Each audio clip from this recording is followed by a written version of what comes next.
నమస్తే, welcome back to IT media. నేను మీ ఝాన్సీ. చాలా మందిలో ఉండే సమస్య చిగుర్లు అంటే మనం బ్రష్ చేస్తున్నప్పుడు చిగురు నుంచి రక్తం కారడం, లేకపోతే స్వెల్లింగ్ రావడం, వాపులు రావడం, ఇచ్చింగ్ రావడం, బ్యాడ్ స్మెల్ రావడం, ఇవన్నీ ఫేస్ చేస్తూ ఉంటాము. డెంటిస్టులు మాత్రమే కాదు, దీనికి సంబంధించిన డాక్టర్స్ కూడా ఉంటారు. ఇప్పుడు అడ్వాన్స్డ్గా ఉంటుంది కాబట్టి టెక్నాలజీ కూడా ప్రతి ఒక్క సమస్య కూడా డాక్టర్ త్రూ వెళ్తే మనం ఒక సేఫ్ జోన్లో ఉంటాము. ప్రస్తుతం మనం మెడికవర్ హాస్పిటల్లో ఉన్నాము. గమ్ స్పెషలిస్ట్ దివ్య గారితో ఉన్నాము. మ్యామ్ని అడిగి అసలు ఈ సమస్యలు ఎందుకు వస్తాయి, వచ్చినప్పుడు ఎలాంటి జాగ్రత్తలు తీసుకోవాలో తెలుసుకుందాం. నమస్తే మ్యామ్, ఎలా ఉన్నారు? బాగున్నారు మ్యామ్. చాలా మందిలో చూడడానికి చాలా బాగుంటారు, బట్ మాట్లాడేటప్పుడు స్మెల్ రావడం, లేకపోతే ఈ చిగుర్ల నుంచి వాపుగా ఉండడం, లేకపోతే బ్లీడింగ్ గమ్స్ అంటూ ఉంటారు. అసలు ఎందుకు వస్తాయి ఇప్పుడు? అంటే మనకి ఏదైనా హెల్త్ రిలేటెడ్ ఇష్యూస్ వల్ల వస్తాయా, లేకపోతే దేని వల్ల వచ్చే అవకాశం ఉంటుంది? సో దీన్ని గమ్ రిలేటెడ్ ఇష్యూస్ అండి, ఇవన్నీ లైక్ గమ్ డిసీజెస్ అంటారు. సో మనకి గమ్ రిలేటెడ్ ఇష్యూస్ ఫర్దర్గా బోన్ లాస్ అయ్యే ఛాన్స్ కూడా ఉంటుంది. సో గమ్ రిలేటెడ్ ఇష్యూస్ని ఫస్ట్ మనం ఎలా డిటెక్ట్ చేయాలి అంటే, మీరు చెప్పిన సైన్స్ ఉన్నాయి కదా, లైక్ బ్లీడింగ్. ఫస్ట్ సైన్ ఏంటంటే, ఫస్ట్ సిమ్టమ్ ఏంటంటే bleeding gums. So bleeding gums కానీ, పేషెంట్కి బ్యాడ్ బ్రెత్ ఉంటుందని కంప్లైంట్ చేస్తారు, అండ్ స్లైట్గా ఇప్పుడే పళ్ళు ఊగుతున్నాయని కంప్లైంట్ చేస్తారు. సో ఇవన్నీ ఏంటంటే గమ్ రిలేటెడ్ ఇష్యూస్. మన టూత్కి సపోర్ట్ ఇచ్చేది గమ్ ఎప్పుడైనా. సో గమ్ అనేది ఇన్ఫెక్టెడ్ అయితే, infection is nothing but bacteria, so any micro organism. So దానివల్ల ఏమన్నా గమ్ ఇన్ఫెక్టెడ్ అవుతే it may lead to the bleeding gums and remaining all symptoms. Okay. So treatment ఏముంటుంది అంటే, ఏమైనా స్పెషల్ కేసెస్ ఉంటాయా? పిల్లలకి పెద్దలకి వేరియేషన్ అలా ఏమైనా ఉంటుంది? ఓకే. సో మెయిన్గా ఏంటి అంటే, గమ్ రిలేటెడ్ ఇష్యూస్ ఏంటంటే బ్రషింగ్ టెక్నిక్ ప్రాపర్గా ఉండకుండా వస్తుంది. అండ్ బ్రషింగ్ చేస్తారు, బట్ విగరస్గా బ్రష్ చేసినా కూడా వస్తుంది. సో బ్రషింగ్ టెక్నిక్ ఏంటంటే, మనం ఎప్పుడు కూడా ఫ్రంట్ అండ్ బ్యాక్ బ్రష్ చేస్తాము, అలా ఎప్పుడు చేయకూడదు. ఎప్పుడైనా కూడా లైక్ చాలామంది పేషెంట్స్ గమ్ కిందికి జారిపోతుంది అనేసి, గమ్ రిసీడింగ్ గమ్స్ అనేసి కంప్లైంట్ ఇస్తూ ఉంటారు. సో దానికి మెయిన్ ప్రాబ్లం ఏంటంటే, చాలామంది విగ్గరస్ అంటే like more than 5 minutes 6 minutes brush చేస్తారు, ఫ్రంట్ అండ్ బ్యాక్ బ్రష్ చేస్తారు, అండ్ వెరీ రఫ్ హార్డ్ బ్రష్తో బ్రష్ చేస్తారు. వీటన్నిటికీ రీజన్ మెయిన్గా దీన్ని బెటర్ చేయాలంటే టెక్నిక్ మనం ఫాలో అవ్వాలి. టెక్నిక్ అంటే బ్రష్ ఇలా ఉంటే మనం సర్క్యులర్ మోషన్లో బ్రష్ చేసి స్వీపింగ్ మోషన్ కిందికి డౌన్వర్డ్ మోషన్, ఇలా రౌండ్ పైకి అప్ అండ్ డౌన్, పైన పళ్ళు సర్క్యులర్ మోషన్ చేసి స్వీపింగ్ మోషన్ అంటే కిందికి డౌన్వర్డ్ మోషన్లో చేయాలి. సో దీనివల్ల ఏంటంటే మన టీత్ ఆల్ ద సర్ఫేసెస్ అనేవి బ్రష్కి కాంటాక్ట్ అవుతూ ఉంటాయి, అండ్ ఏమైనా రిమైనింగ్ ఏమైనా ఉన్నా కూడా స్వీపింగ్ మోషన్ ఏదైతే చేస్తామో దానివల్ల చాలా బెటర్ ఉంటుంది. సో దానివల్ల ఏంటంటే గమ్ అనేది రిసీడ్ అవ్వదు, అంటే గమ్ జారిపోదు. First thing. సెకండ్ థింగ్ ఏంటంటే బ్లీడింగ్ గమ్స్. చాలా రోజులు ఒక టూత్ మీద ఒక సర్ఫేస్లో మనం బ్రష్ అసలు కాంటాక్ట్ అవ్వకపోవడం వల్ల అక్కడ బ్యాక్టీరియా, అన్ని మైక్రో ఆర్గానిజమ్స్ ఏంటంటే మనం తిన్న ఫుడ్తో అవి కూడా it will also sustain there అనమాట. సో దానివల్ల ఏంటంటే గమ్ అనేది ఇన్ఫెక్ట్ అయ్యి బ్లీడింగ్ గమ్స్ వస్తుంటాయి. బ్లీడింగ్ గమ్స్ ఫర్దర్ స్టేజ్ ఏంటంటే పన్ను ఊగడం. సో బాగా సెన్సిటివ్ అయిపోయి అక్కడ ఉన్న టీత్ అనేది ఊడిపోయేలా అయిపోవడం. Sensitivity is different. ఇది బ్లీడింగ్ గమ్ అనేది సాఫ్ట్ అయిపోతుంది, దానిలో ఉన్న బ్యాక్టీరియా అనేది ఎక్కువ పాపులేట్ అయిపోయి ఫర్దర్గా పన్ను ఊగడం లాంటి సమస్యకు దారితీస్తుంది. ఓకే. దెన్ అప్పుడు ఏం చేయాలి? ట్రీట్మెంట్ ఏముంటుందంటే, ఫస్ట్ ఏంటంటే మనం స్కేలింగ్ ఉంటుంది. మినిమల్ ఉంటే స్కేలింగ్కి వెళ్ళచ్చు, ఇంకా డీప్గా ఉంటే ఇంకా డీప్ క్లీనింగ్ ఉంటుంది. తర్వాత మనము నెక్స్ట్ రూట్ ప్లేనింగ్ అని ఒకటి ఉంటుంది, అది మనం పేషెంట్స్కి అర్థం అవడానికి డీప్ క్లీనింగ్ అని చెప్తాము.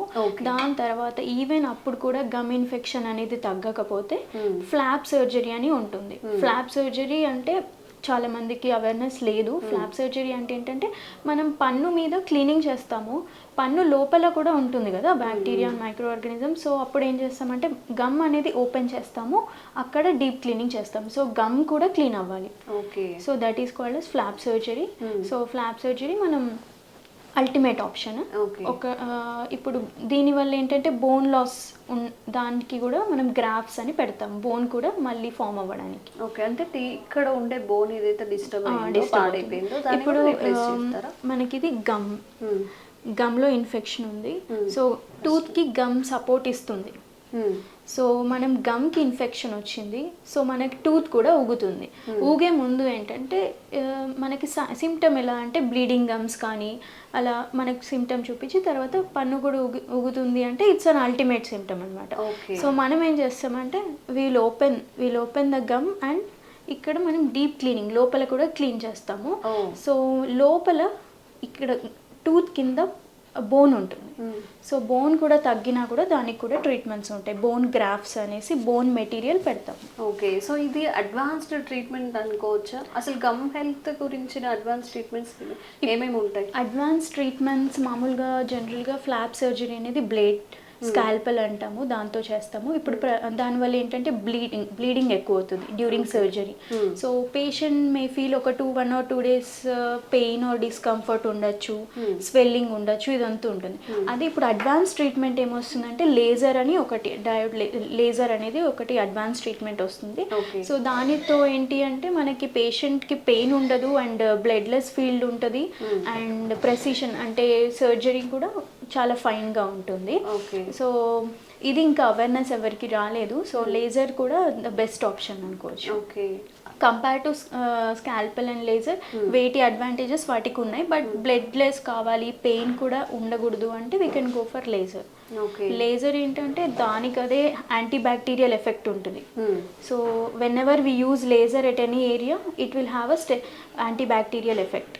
ఓకే, అసలు గమ్ హెల్త్కి అంటే గమ్ చాలా హెల్దీగా ఉండాలి, ఎలాంటి ఇష్యూస్ రాకూడదు అన్నప్పుడు ఓన్లీ ఫుడ్ హ్యాబిట్స్ అది ఎఫెక్ట్ చేస్తుందా, లైఫ్ స్టైల్ ఎఫెక్ట్ చేస్తుందా, ఏమన్నా మనకి ఫర్దర్గా బాడీ ఏదైనా డిసీజెస్ ఉంటాయి, ఈ క్రానికల్ డిసీజెస్ ఏవైతే ఉంటాయి అది ఏదైనా రిలేట్ అయ్యే ఛాన్సెస్ ఉన్నాయి? యాక్చువల్లీ లైక్ గమ్ హెల్త్ అనేది బై డైరెక్షనల్ అండి. అంటే ఇప్పుడు మనకి కొత్తగా రీసెర్చ్ బట్టి ఏంటి అంటే మనకి గమ్ హెల్త్ ప్రాపర్గా మెయింటైన్ చేయకపోతే even it lead to the diabetes. Even it may gum infected ఏదైతే మైక్రో ఆర్గానిజమ్స్ బ్యాక్టీరియా ఉందో అది బ్లడ్ స్ట్రీమ్లో it can travel, it can start like diabetes. So ఇది జరిగిన న్యూ రీసెర్చ్ అనమాట, బై డైరెక్షనల్.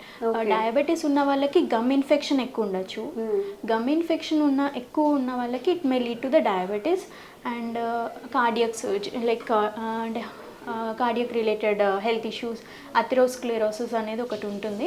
సో మనకి gum infection very high bacterial load ఉన్నప్పుడు it may enter into the blood stream and it can lead to the cardiac issues.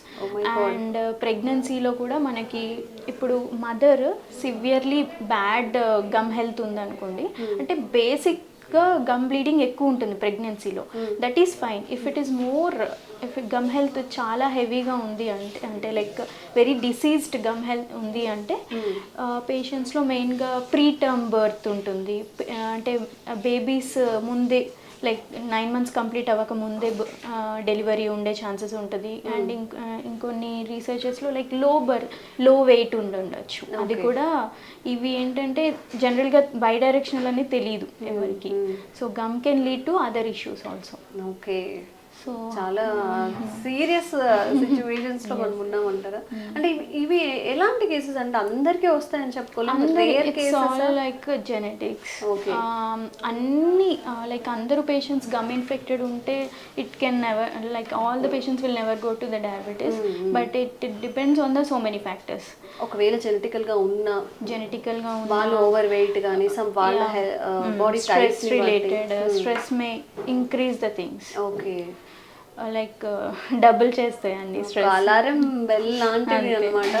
So బాడీలో ఏ part అయినా కానీ మనం hygiene గా ఉంచుకోవాలి, not only teeth, I, year.